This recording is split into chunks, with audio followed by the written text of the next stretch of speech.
what you don't say. So it's, and to think about human society as full of a series of practices. We all engage in a practice, like come to a meeting, or go to work, or drive a car, sort of broad practices. And inside those practices there's a whole lot of behaviours which are connected. So you can't put your foot on the accelerator of a car without actually being part of a practice of driving the car. Well, you could, but you don't get anywhere. It doesn't do anything. So that's the notion of practice, very briefly. So inclusivity, often when people talk about inclusivity, they start listing the groups of people in our society who are deemed to be oppressed and marginalised. We don't need to do this for this audience, but it's worth considering what's involved when you unpack practices that aren't inclusive. And they involve things like not being able to recognise when practices belong only to a slice of people who've got the power, but they are deemed by everybody to be natural and normal. Last week, the commercial and the ABC television deemed it normal for us to want to see London and Queen stuff endlessly. I just thought it was a reasonable thing to do. As a Republican, I found that really weird and very excluding. But basically, there are patterns within exclusive practice where people collude with their own exclusion. They go along with things that exclude them, and because they haven't unpacked them, haven't worked at them. And so if you're thinking about workers in the aged care sector, many will not have understood that particular pieces of behaviour are excluding of certain people, and that's part of the dilemmas of inclusivity. And in some cases, yes, you can say, oh, there's some cultural patterns there that are related and so on. You can identify it, but a lot of the time, that people don't understand the ways in which they are excluding, and that needs to be unpacked in a way that engages them. And so people often collude with them, with their own experience. And there's no recognition often of the power of having the right cultural capital for different contexts.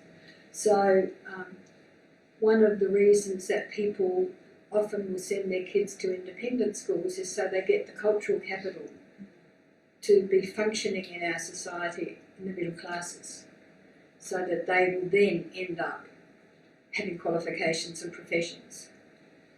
And the kids who don't have that cultural capital often don't succeed at school, or struggle at school, or have to really work very hard to succeed at school because they haven't got the cultural capital that's pinning them up. And that sort of experience happens. Now the same thing happens with workers in healthcare. So these are the sorts of things that happen. We all know the women who've experienced sexism and who are racist. So the experience of being a person who's on the receiving end of discrimination doesn't turn you into a person who recognises how you can discriminate.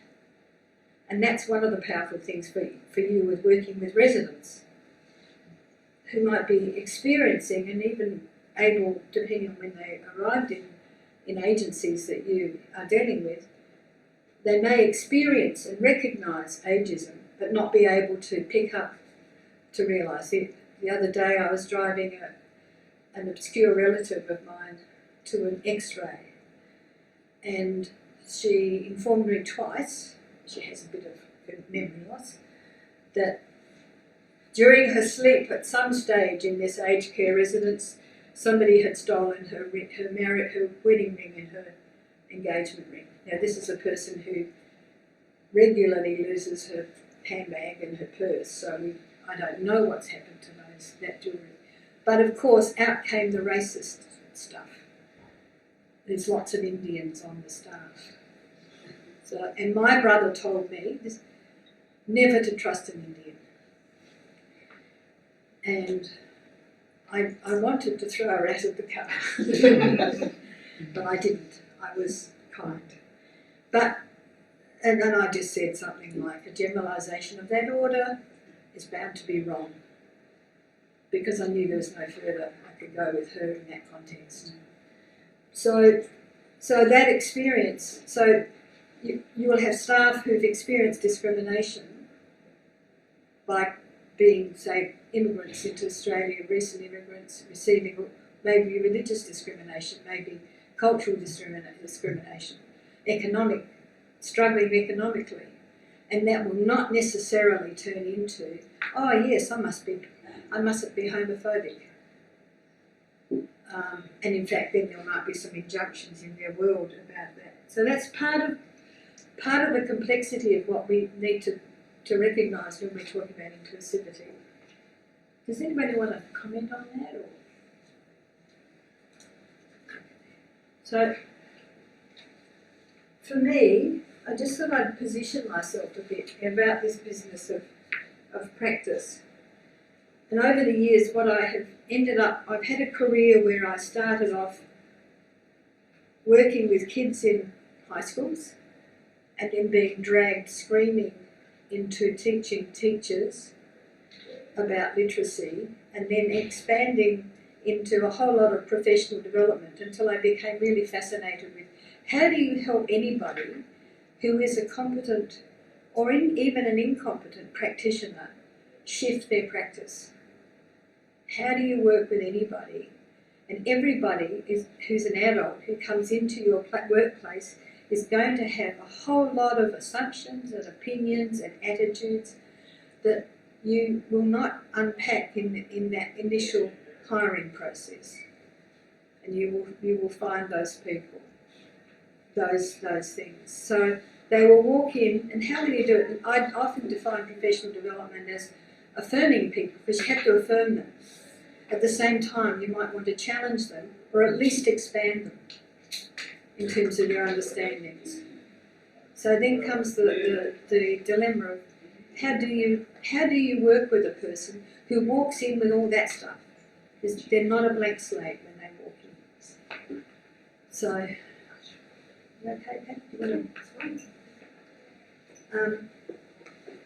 to? And unless you have thought about that stuff, then it's really hard to do the next bit of work with people. One of the things that I want to raise with you is that a lot of our assumptions are about that practice is linear, that it's controllable. And a lot of organisations get terribly excited about if we just write some better guidelines, if we just write some better procedures, if we just write some better protocols, then it will fix it. And there is a very strong in our management these days, and in things like the federal government writes some guidelines, they hand them down, and then there's an audit process. And there's this audit culture, audit mentality, which says, if I've got a record of something happening, it happened.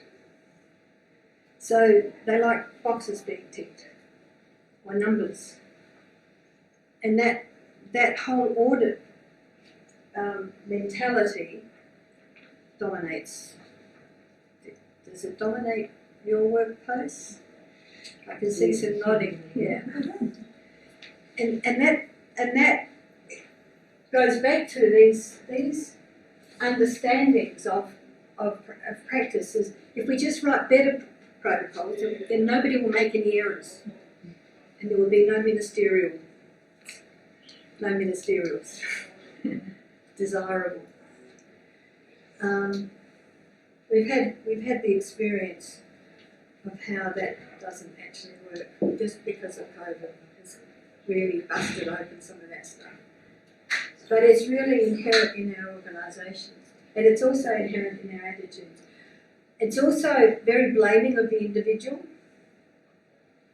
When there's something goes wrong, who's the person who did it? Why did they do it like that? They need to be counselled. They need to be this or that. So it's all focusing on the individual, and it's very blaming. And it just decontextualises practice. So, and the essence of practice is that it's tied to a context. And I sort of I've pulled out some things that I think is worth thinking about in terms of practice. Practice comes out of the total picture, the total position of everything that's happening in a context. So somebody is arriving for a shift in an aged care agency. Part of what happens in their day, what happens as they walk through the door, is determined by the traffic flow. Something as mundane as that. It's determined by their understanding, their feelings about being on a shift that starts at 3 p.m. and they really want the earlier shift or whatever. So there's a whole lot of personal and contextual stuff that determine the practice. And minor variations at the beginning can change massively what happens. And that is often never understood. So it's not standardised. You can't reproduce it. You can't write down a set of protocols that guarantees you'll be able to have everybody doing X in the right way, because it doesn't work like that. So, and I've said that the practice on this screen, I've said it's problematic. And I'm meaning it is constantly having problem solving. But problem solving involves trial and error. And there is often in our organisations no place for error. But if there is no place for error, then there's no place for learning. It really excludes learning. So, what sorts of processes are productive if you understand practice in this way? Well, the sorts of things I've listed there are interactive, and they work against a lot of the HR practices in aged care.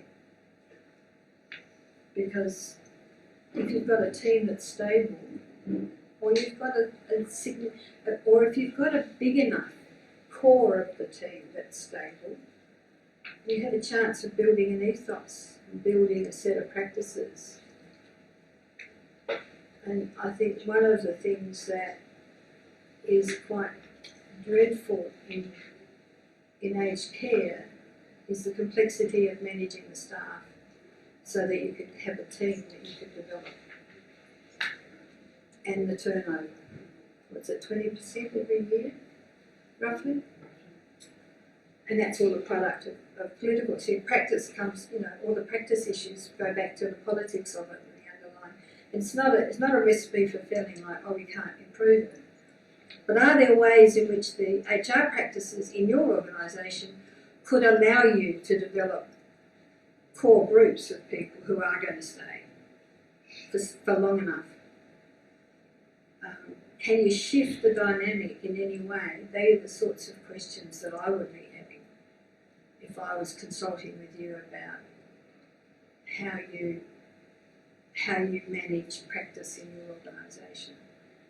How can you set up the conversations and the team development that would lead to the possibilities of improvement of practice? The practice that happens on the fly.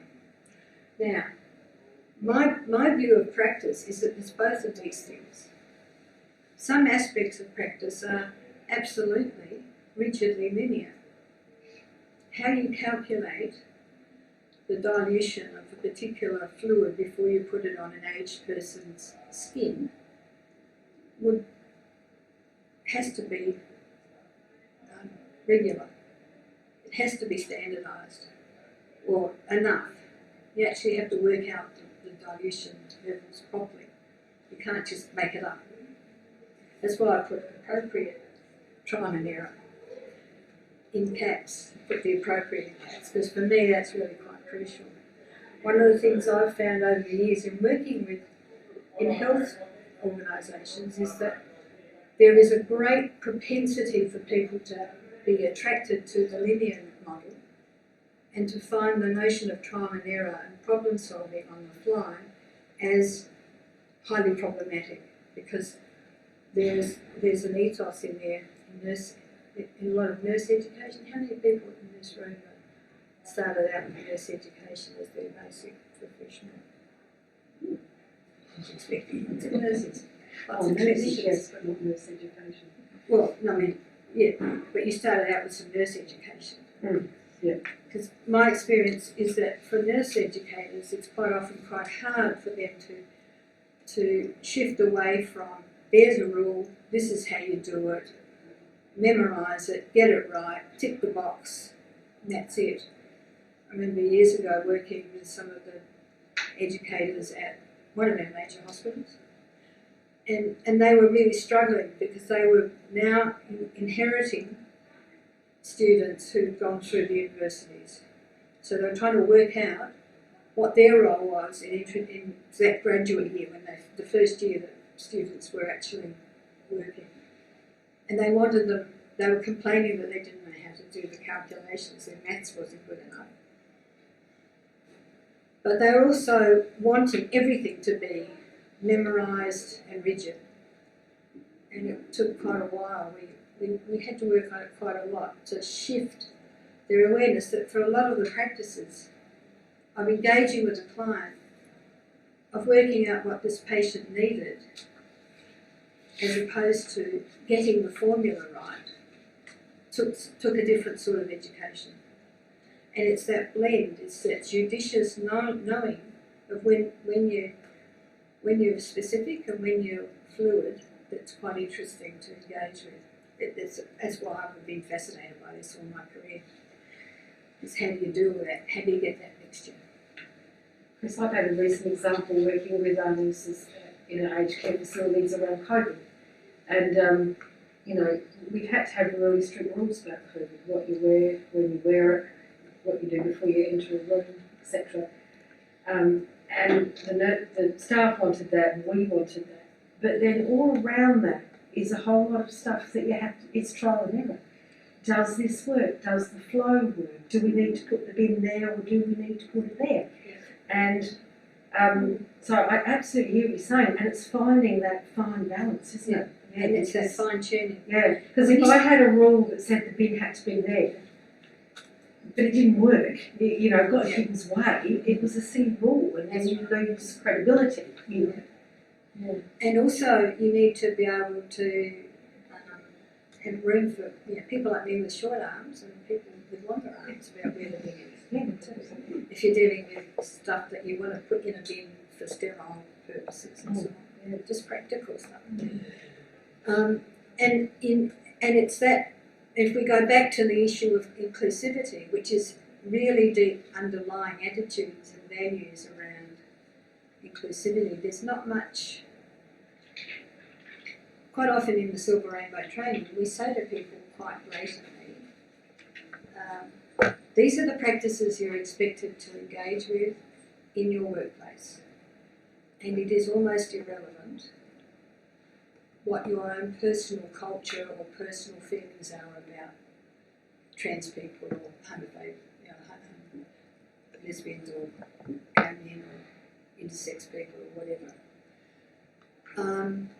But it's not irrelevant because it's going to permeate how they are. And we can say that as a sort of a blank position of this isn't negotiable, and I think, it isn't negotiable.